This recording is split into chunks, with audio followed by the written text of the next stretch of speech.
গুনাহের কারণে একজন বান্দা দুনিয়াতে যে সমস্ত শাস্তিগুলো পেয়ে থাকে, এই শাস্তিগুলোর কথা অনেকেই হয়তো আমরা জানি না। একজন বান্দা গুনাহ করলেই তাৎক্ষণিক কিছু শাস্তি আল্লাহ তাআলা তাকে দুনিয়াতেই দিয়ে দেন। আজকের এই ভিডিওতে আমরা বিস্তারিতভাবে আলোচনা করব গুনাহের কারণে কোন কোন শাস্তিগুলো আল্লাহ তাআলা বান্দাকে দুনিয়াতেই দিয়ে থাকেন, বা বান্দা ব্যক্তি জীবনে কোন কোন ক্ষতির সম্মুখীন হয়ে থাকেন। পাপ করার সাথে সাথেই একজন বান্দা প্রথম যে ক্ষতির সম্মুখীন হয় বা শাস্তিটা পায়, সেটা হলো রিজিকের সংকীর্ণতা। আজকে আপনি পাপ করলেন, আজকে আপনি খেয়াল করে দেখবেন কোথাও মোটা অঙ্কের একটা টাকার ক্ষতি হয়ে যাচ্ছে, অথবা কোথাও একটা টাকার প্রয়োজন ছিল না, সেখানে আপনাকে টাকা দিতে হচ্ছে, অথবা কোনো একটা ভালো কাজ হতে যাচ্ছিল, সেই কাজটা বাধা পড়ে যাচ্ছে। পাপ করার সাথে সাথেই দেখবেন যে এগুলো আপনার সঙ্গে ঘটে যাচ্ছে। আর আমরা সকলেই জানি যে উঁচু পর্যায়ের রিজিক হলো নেককার স্ত্রী বা নেককার হাজব্যান্ড, আর রিজিকের সবচাইতে নিম্ন স্তর হচ্ছে খাদ্য খাবার, টাকা পয়সা, ধনসম্পদ।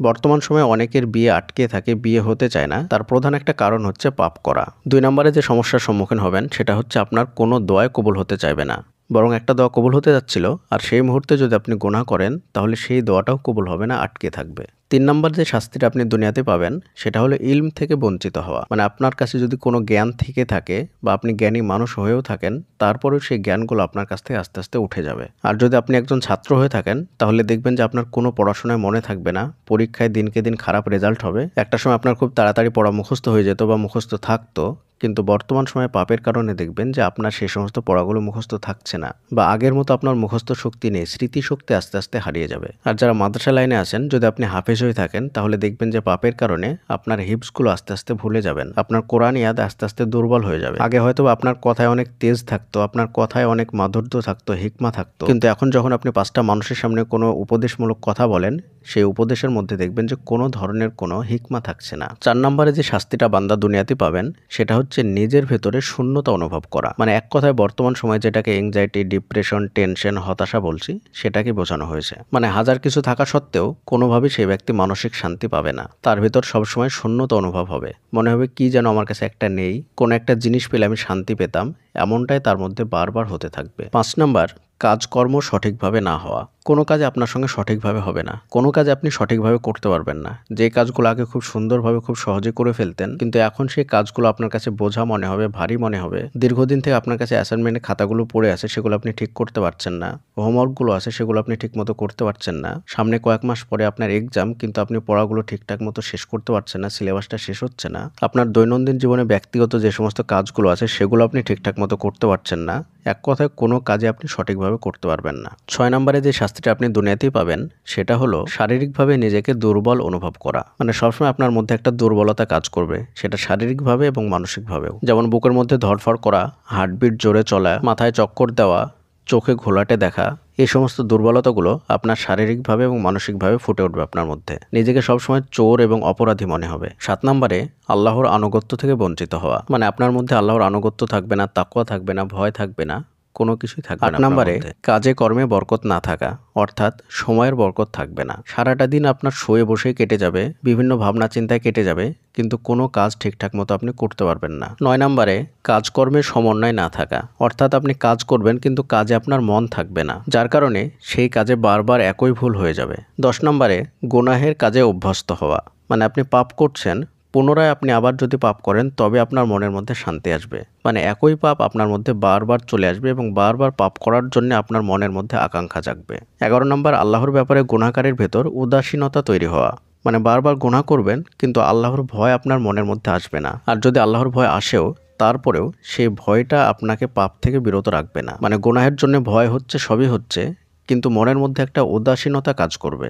12 নম্বর, লোকজন তাকে অশ্রদ্ধা করবে। মানে একটা সময় আপনাকে ফ্যামিলিতে, সমাজে সবাই শ্রদ্ধা সম্মান করতো, আপনার একটা গ্রহণযোগ্যতা ছিল, কিন্তু পাপের কারণে মানুষের মধ্যে থেকে সেই শ্রদ্ধা সম্মান বোধটা আপনার উপর থেকে উঠে যাবে। তারা আপনাকে কথায় কথায় অপমান করবে, অশ্রদ্ধা করবে, অসম্মান সূচক কথা বলবে, পাত্তা দিবে না। আপনি কোনো ভালো কথা বললেও তারা উত্তেজিত হয়ে যাবে, আপনার উপরে তারা রাগ দেখাবে, বিভিন্ন ধরনের সমস্যা তৈরি করবে। 13 নম্বর, আপনি যে রাস্তায় হাঁটবেন, চলাফেরা করবেন, সেখানকার সমস্ত জীবজন্তু আপনার উপর লানত করতে থাকবে। তারা আপনার গুনাহের কারণে অশান্তি ভোগ করবে, আর সেই অশান্তির জায়গা থেকে তারা আপনার উপরে লানত দিতে থাকবে, অর্থাৎ তারা আপনার উপরে বদদোয়া দেবে।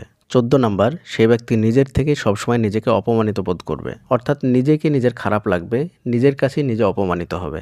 14 নাম্বার, গুনাহ করার পরে যদি সেই ব্যক্তি তওবা না করে, ইস্তেগফার না করে, তাহলে তার অন্তরে সিলমোহর পড়ে যাবে। একটা হাদিস আছে, সেই হাদিসের মধ্যে বলা হয়েছে যখন কোনো ব্যক্তি একটা গুনাহ করে তখন তার অন্তরে একটা দাগ পড়ে যায় কালো। যদি সেই ব্যক্তি তওবা করে তাহলে সেই কালো দাগটা মুছে যায়, আর যদি সেই ব্যক্তি তওবা ইস্তেগফার না করে তাহলে সেই দাগটা বাড়তেই থাকে। বাড়তে বাড়তে একটা সময় সেই দাগটা এতটাই বড় হয় যে তার পুরো অন্তরটাই কালো হয়ে যায়। তখন সেই ব্যক্তি যতই পাপ করুক না কেন তার অন্তরে কোনো আসর পড়ে না, মানে পাপকে সে ফিল করতে পারে না। তার কাছে যতই উপদেশমূলক কথা বলা হোক না কেন সেই ব্যক্তির অন্তরে কোনো ইমানের পরিবর্তন হয় না, মানে তার অন্তরে সিলমোহর পড়ে গিয়েছে। যেমন আমরা কোনো গুরুত্বপূর্ণ কাগজের উপরে ল্যামিনেশন করে নেওয়ার পরে সেই কাগজটা আপনি পানির ভেতর ফেলে রাখলেও তাতে কোনো পানি প্রবেশ করে না, কিন্তু ওই কাগজটায় ল্যামিনেশন ছাড়া আপনি এক ফোঁটা পানি দিলেই কাগজটা কিন্তু ভিজে যাবে এবং গলে যাবে। তো একজন বান্দার অন্তর যখন পবিত্র থাকে, পাপ থাকে না, তখন তাকে একটু ভালো কথা বললেই তার অন্তরটা গলে যায় এবং ইমানের দিকে সে ধাবিত হয়। আর যখন কোনো অন্তরে মোহর পড়ে যায় তখন তার সামনে সারাদিন আপনি হাদিস কোরআনের কথা বললেও, জান্নাত জাহান্নামের কথা বললেও সেটা সে কান পেতে শুনবে, কিন্তু তার অন্তরে কোনো কিছুই প্রবেশ করবে না। যেমনটা আমি একটা ইন্টারভিউ শুনছিলাম যে মৌলানা তারিক জামিল সাহেব একবার আমির খানকে ইসলামের দাওয়াত দিতে গিয়েছিলেন। তার সামনে যখন দাওয়াত দিচ্ছিলেন, তাকে যখন হাদিস কোরআনের ইসলামের সৌন্দর্যগুলো তুলে ধরছিলেন, বলছিলেন জান্নাত জাহান্নামের কথাগুলো, তখন আমির খান মনোযোগ দিয়ে গালে হাত দিয়ে তার সামনে বসে বসে শুনছিলেন। এইভাবে ঘন্টার পর ঘন্টা তাকে দাওয়াত দিলেন। যখন মৌলানা তারিক জামিল সাহেব তার সামনে থেকে উঠে আসছিলেন তখন তিনি বললেন যে সামনে আমার একটা মুভি রিলিজ হবে, দোয়া করবেন যেন ছবিটা সুপারহিট হয়। মানে তার অন্তরে এতটাই মোহর লেগে গিয়েছে যে তার সামনে ইসলামিক কথাগুলো যখন বলা হচ্ছিল তখন সে মনোযোগ দিয়ে শুনছিল এবং সব কিছু বুঝতে পারছিল, কিন্তু কোনো কিছু তার অন্তরে বিন্দুমাত্র প্রবেশ করেনি। তাই সে বিদায় দেওয়ার সময় শেষ বেলাতে ছবিটা হিট হওয়ার জন্য দোয়া করতে বললেন। এই লক্ষণটাকে বলা হয় অন্তরে মোহর লেগে যাওয়া, যখন তার মধ্যে ইমানের কোনো ক্রিয়া প্রতিক্রিয়া হয় না। পাপকে তো পাপ অবশ্যই মনে করে, কিন্তু সে পাপ থেকে সে বিরত থাকতে পারে না। তো আপনাদের মধ্যে যদি এই ধরনের কোনো লক্ষণ ফুটে ওঠে তাহলে অবশ্যই এখন থেকে সাবধান হয়ে যায়, তওবা ইস্তেগফার করে আল্লাহর রাস্তায় ফিরে আসুন। না হলে এমন পরিস্থিতি আসবে যে তওবা করতে চাইবেন কিন্তু তওবা আপনি করতে পারবেন না, মানে এখন আপনি পাপকে পরিচালনা করছেন, তখন পাপ আপনাকে পরিচালনা করবে। 16 নম্বর, লানতের শিকার হয়ে তার দোয়া কবুল হয় না, যেটা আমি প্রথমে বললাম।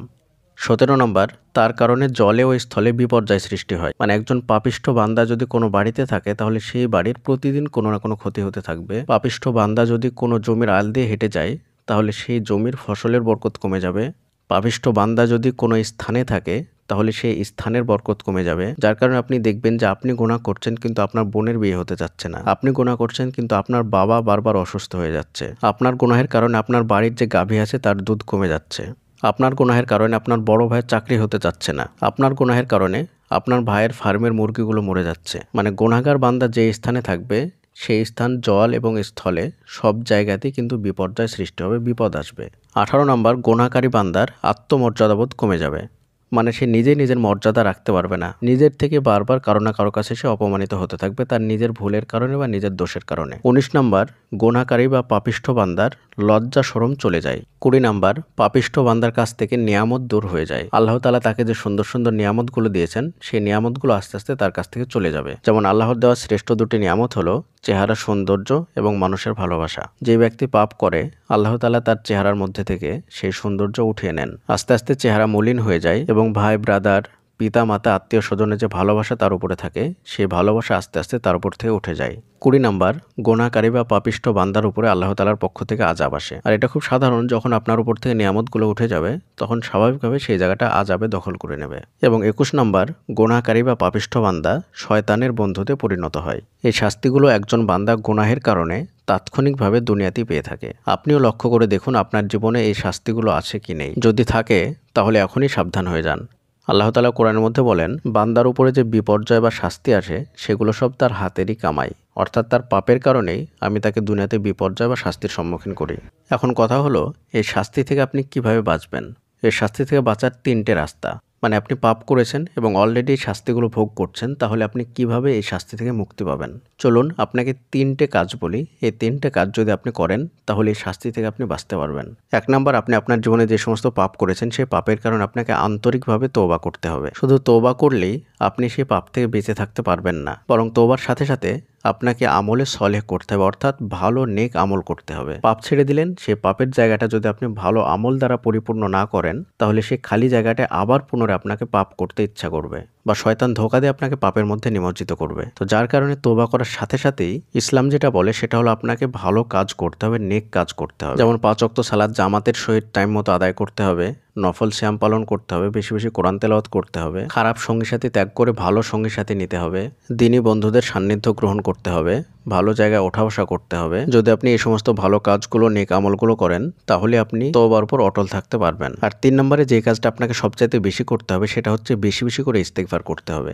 ইস্তেগফারের সঙ্গে একদম আঠার মতো লেগে যেতে হবে, তবে আপনার উপরে যে শাস্তিগুলো এসেছে বেশি বেশি ইস্তেগফার করার কারণে সেই শাস্তিগুলো আপনার উপর থেকে উঠে যাবে। আর ভালো আমল করার কারণে আপনি তওবার উপরে অটল থাকতে পারবেন। যত বড় শাস্তি আসুক না কেন আপনার উপরে, আপনি যদি বেশি বেশি করে ইস্তেগফার করেন তাহলে সেই শাস্তিগুলো আস্তে আস্তে আপনার উপর থেকে উঠে যাবে। পরিশেষে আল্লাহর কাছে দোয়া করে আল্লাহ তাআলা যেন আমাদের সকলকে বিষয়গুলোকে সঠিকভাবে বোঝার এবং সে অনুযায়ী আমল করার তৌফিক দান করুন। আমিন। আসসালামু আলাইকুম ওয়া রাহমাতুল্লাহি ওয়া বারাকাতুহু।